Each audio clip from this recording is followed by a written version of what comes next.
Once it's already up and big and strong and sound, then we can remove these things completely.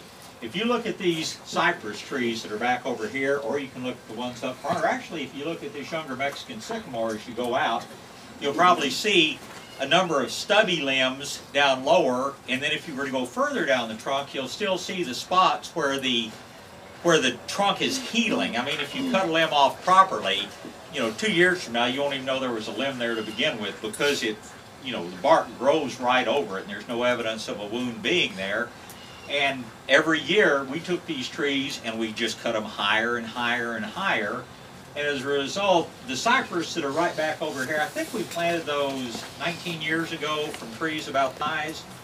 And they're like this big around at the base now. Don't anybody tell me cypress is not a fast-growing tree.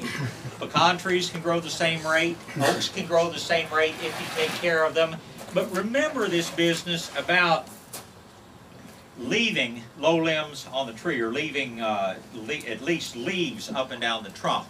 Because with a young tree, that's the single most important thing you do to get a straight, strong, very, very stout trunk on the trees. Now finally, on a tree, when you prune a limb all the way off, you never cut it up right flush against the trunk. Again, go out and look at the trees as you leave. You'll see a little rounded area of tissue, which is called the bark collar, C-O-L-L-A-R, wherever a limb is coming out from the side of the trunk. You want to cut, and we'll go ahead and take this one all the way off because there are plenty of others, but you want to cut just beyond that bark collar. When you do that, the bark continues to grow, and it totally grows over and seals the wound, and you'll never even know that there was a spot there. If you leave a stub sticking out, that's a big problem, because that piece of tissue is going to die, and eventually maybe a spot where rot starts down in the middle of a tree. On any tree, on any woody tree like this, not true of palm trees, but any woody tree, the center part of the trunk is basically dead tissue. The cells have no nuclei. They do serve to store water and to help translocate water from the roots all the way up to the top. But you've got basically dead tissue in the center of the tree, and if that tissue is exposed to light and air and insect action and things like that, that tissue can all rot out. And doesn't mean the tree's less healthy. Hollow trees can live for hundreds of years.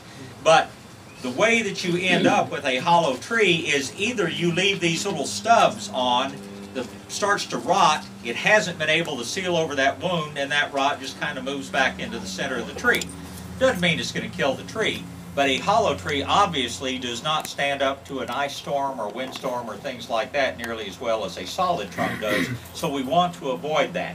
So never leave those little stubs sticking out, because that's a place for future problems.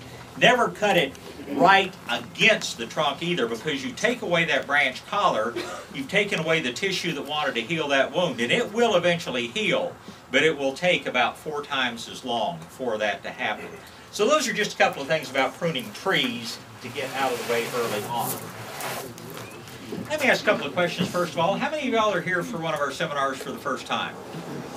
Wow. Okay, very good. We, don't hesitate to stop and ask me if you have a question about anything that I say. Stop me and let me make sure that it's clear to you, because I don't want you to go home not understanding exactly how these things work. Yes, sir. We planted pecan trees about 6 months ago. We have a fence around to keep the goats in the deer.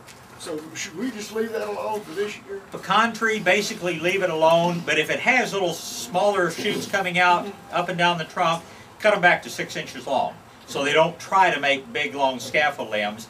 And on a pecan tree, or on most fruit trees, or on many roses, these things are grafted. What they do is they do it for several reasons. They take a very vigorous rootstock, and then they graft something desirable onto it.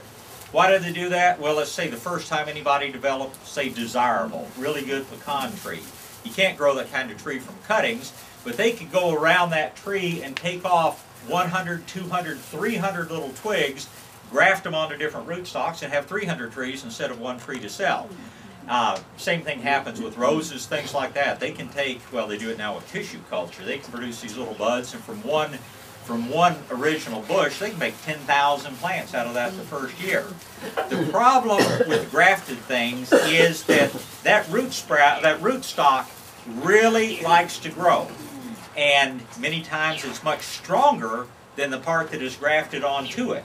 And if you allow the root stock to sprout out, this goes for fruit trees, it goes for red buds, it goes for, most red buds are grafted, grows for a lot of grafted roses, things like that.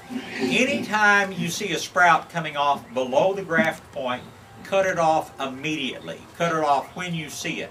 Don't wait for a different season. The day you see it is the time to cut it off. Otherwise, on something like, let's say, a citrus tree, you're going to call me 2 years from now and you're saying, my citrus tree, I bought it for a big orange and all it has is these nasty little things like that on it. It's got lots of thorns. Well, the whole top of the tree died out and all you've got is rootstock coming up. I get these amazed people that think a miracle has occurred in their yard. My yellow rose is blooming red this year, and the blooms aren't nearly as big. You did not have some miracle happening here at the Easter season. What you had is all the grafted top of the tree died, or the rose died, and what you got's the nasty rootstock coming up. If that happens, you rip it up and you plant a new one. You could regraft it if you wanted to. Your pecan trees, watch carefully for anything that comes out below the graft point. Most pecans nowadays are grafted close to the ground. Pecans on my ranch were probably done 80 years ago. You can see the graft point's this high off the ground because in some cases a rootstock comes up like this and it grew faster than the graft point and then the trunk sort of goes in. Other places a rootstock comes up and then it goes out because the scion that was grafted on grows faster. So anyway, long answer to a short question. The second thing that any newcomers have to understand is that we play this little game, and nobody wants to admit a problem that they have created in their own yard.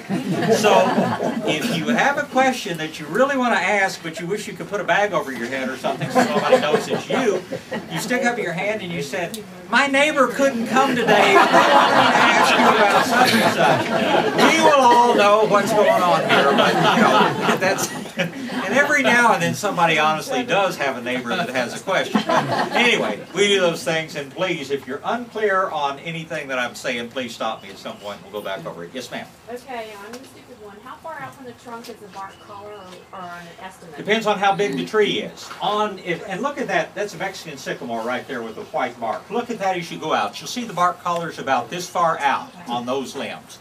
Look at this little tree right here. The bark collar is maybe of a 1/16 of an inch on this tree. But if you look and study and look very carefully, after you've looked 3 or 4 times, you'll see exactly what I'm talking about. But the size depends on the type of the tree and the maturity of the tree. Yes, ma'am? We have a fig tree. Uh-huh. And this gentleman right here did fall off the ladder and break it off. Our fig tree's been in the ground since 1988. It's almost fig. Uh-huh. But it really, I mean, it's still big. In order for me to get figs, I have to use a gap to bring it down and to fix it. I won't let it get on the ladder anymore. Good. So how do you trim those? Same thing I was telling you about picking a limb that's already coming out where you want it to grow and prune it fairly severely. You'll sacrifice some fig production, but figs will take over the whole neighborhood if you allow them to. And I think with figs, it's better to prune heavily 1 year, sacrifice some production, and then be able to wait 3 or 4 years before you prune again. Yes, ma'am? I did buy a peach tree, and the branches are actually above where I think I'd like to cut it back. Should I go ahead and You can. Next time, look more carefully at the peach tree before you buy it. But what you may want to do, if you really want to have a low branch tree, you're just going to have to whack that thing off. And you're going to have about 15 little things come out from the side. Then you're going to have to go and prune 12 of those out and just leave the 3 that are growing the right direction. Your tree will be a year behind in its growth, but ultimately you'll have a tree worth having.